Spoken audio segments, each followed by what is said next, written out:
Yeah, so user experience is a broad kind of category of the processes, the methodologies, and even so sometimes like the culture of really designing things, holistically for the user. So understanding it's not just what the software looks like, but it's how do they interact with it? What are the, quote unquote jobs to be done?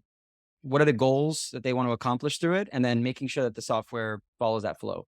So the way we do that today, it all starts with the user, and it all starts again with getting very specific with who those personas are. So understanding not only is it the physician, but maybe it's the staff across the practice. Obviously, the patient plays a part there. So it's all those folks going through what we call like a user journey and understanding what are the touch points along the way where they're interacting with software. And what we're doing is we're trying to envision what that looks like. We're trying to quickly sometimes either prototype or do what we call wireframes, which are very simple, rudimentary drawings of what the software could look like. And we want to very quickly validate that. So we want to get that in front of users. We want them to say, oh, that's great. I don't understand this. I'm confused.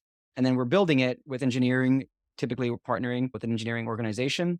Along the way, we're either going back to the users to get feedback, or we're looking at analytics and data and saying, oh, look at the error rate, look at where they're getting stuck, look at where they're exiting the software, look at where all the customer complaints are coming in because they don't understand how to use this aspect.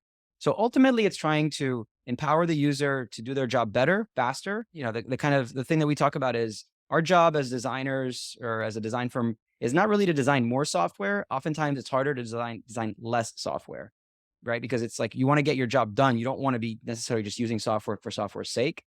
So for us, when we think about the UX, it's a pretty holistic view of ultimately, making the user the hero of our story.